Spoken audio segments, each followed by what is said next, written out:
Every day, politicians say things that sound like arguments. But most of them are not arguments at all.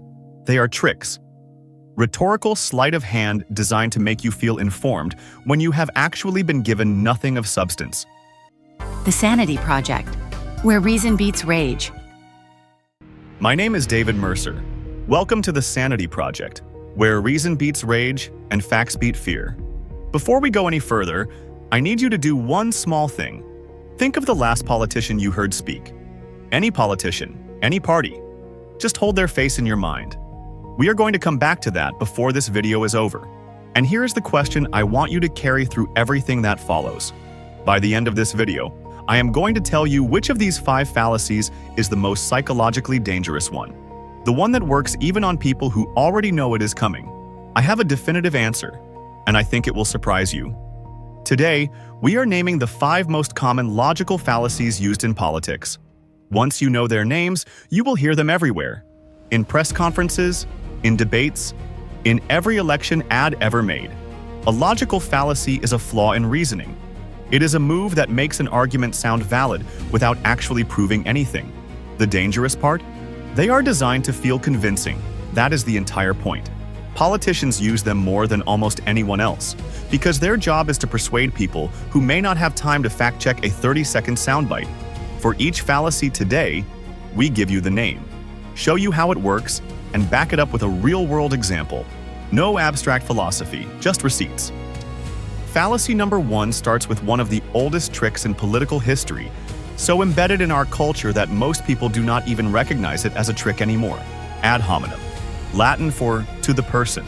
Instead of attacking your opponent's argument, you attack your opponent, their character, their history, their supposed motives. Here is how it sounds in the wild. Someone asks a politician about rising food prices.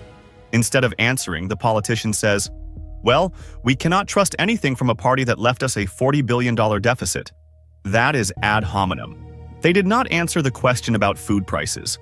They attacked the other person's record to make their own failure disappear. It is a redirect dressed up as a rebuttal, and it works on audiences every single time. How to spot it? If the response attacks who is asking the question instead of what they are actually asking, you are watching an ad hominem. The argument has left the building. Fallacy number 2 requires a certain level of audacity, because it involves putting words in someone's mouth, loudly, in public, and betting that nobody notices. The straw man. You take your opponent's real position, replace it with a fake and weaker version, and then defeat that fake version. Loudly.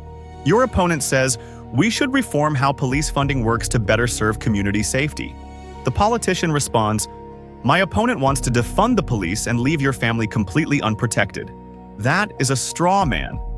The original position has been replaced with a scarecrow, and then the scarecrow gets knocked down. Nobody argued for leaving families unprotected. That version of the argument was invented, but it is much easier to defeat than the real one. The straw man is political theater masquerading as a debate. How to spot it? If the rebuttal sounds far more extreme than what you actually heard the other person say, someone just built a straw man and lit it on fire. We are halfway through. Fallacy number 3 is the one politicians use most ruthlessly, and it is backed by actual neuroscience. Stay with us. Fallacy number 3 is the one I want you to pay the closest attention to, because this is the one that works even on people who know exactly what is happening to them. Appeal to fear, the most commonly used political tool in the modern era, and it is not subtle. It works by replacing a factual argument with an emotional threat. Skip the evidence. Go straight to dread. It sounds like this: if the other party wins, criminals will run free in your neighborhood. Or, if we do not act now, Canada as we know it will simply cease to exist. These statements sound dramatic. That is because they are designed to be dramatic. Fear shuts down critical thinking. That is not a metaphor. It is neuroscience. When your brain detects a threat, it prioritizes survival over analysis. Your prefrontal cortex, the part responsible for rational thought, takes a back seat. Politicians who use fear are not informing you. They are bypassing your rational mind entirely. And here is the tell. An appeal to fear is almost never accompanied by evidence. The threat is the argument. There is no data, no source, just catastrophe. That should always be your red flag. Fallacy number 4 is the one that makes complex reality disappear, replaced by a neat, tidy, and completely dishonest choice between exactly two things. The false dichotomy, also called a false choice or a black and white fallacy. The politician presents you with exactly two options when in reality, there are many more. Classic Canadian examples. You either support this pipeline or you support unemployment. You are either with Canadians or you are with the radical activists. Vote for us or accept the consequences. Notice what has been deliberately erased in every single one of those statements. The middle ground, nuance, any alternative whatsoever. Reality is almost never binary, but binary choices are easy to market. They create urgency, they force people to pick a side, and they make complexity, the enemy of every outrage machine, completely invisible. How to spot it?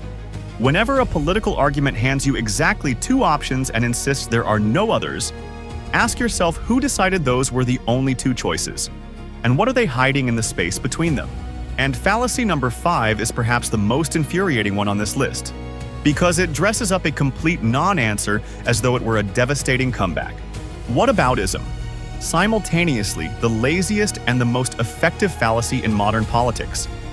It deflects accountability by firing a counter-accusation instead of addressing the original criticism. It sounds like this: how can you criticize our housing record when the other party's housing record was even worse? Or, sure, we broke that promise. But what about when they broke that other promise? The original criticism is never addressed. It is simply reflected back at whoever raised it. Here is the critical point. Even if the counter-accusation is completely true, it does not make the original criticism any less valid. Two wrongs do not make a right. Two policy failures do not cancel each other out. The math does not work that way. Whataboutism is the political equivalent of a child saying, "But they started it." It sounds like a defense. It is not a defense. It is a surrender disguised as an attack. And Canadian voters deserve better than that. So there they are. 5 logical fallacies: ad hominem, straw man, appeal to fear, false dichotomy, whataboutism. These are not obscure academic concepts. They are the daily operating system of political communication in this country, across every party, at every level of government. Now, I promised you an answer. I asked you which of these 5 fallacies is the most psychologically dangerous, the one that works even when you know it is coming. The answer is the appeal to fear, and here is exactly why. Every other fallacy on this list can be neutralized the moment you name it. When you catch a straw man, you simply restate your real position. When you catch whataboutism, you redirect back to the original question. But fear? Fear operates below the level of conscious thought. It goes directly to your nervous system before your rational mind even has a chance to evaluate it. That is not a character flaw. That is human biology. And the politicians who understand this are counting on it every single day. Now, remember the politician I asked you to hold in your mind at the start of this video? Go back. Think about the last thing you heard them say publicly. Which one of these 5 fallacies were they using? Drop the number in the comments. 1 through 5. I genuinely want to know, and I will be reading every single one. Here is the good news. You cannot unlearn these. The next time a politician dodges a question by attacking the person who asked it, you will see the ad hominem in real time. The next time you hear a catastrophic prediction with zero evidence behind it, your brain will flag it. That is the appeal to fear. And you are now immune to it. Critical thinking is not a partisan act. It does not belong to the left or the right. It simply demands that arguments be real arguments. That is the entire point of what we do here. Facts cited. Sources shown. Speculation labeled. I am David Mercer, and this is the Sanity Project, where reason beats rage and facts beat fear. If this video sharpened your thinking, subscribe, because we have a lot more receipts to show you. If you want more facts and less fear, hit subscribe. Check out the next breakdown wherever you're listening or watching. Stay sane, Canada.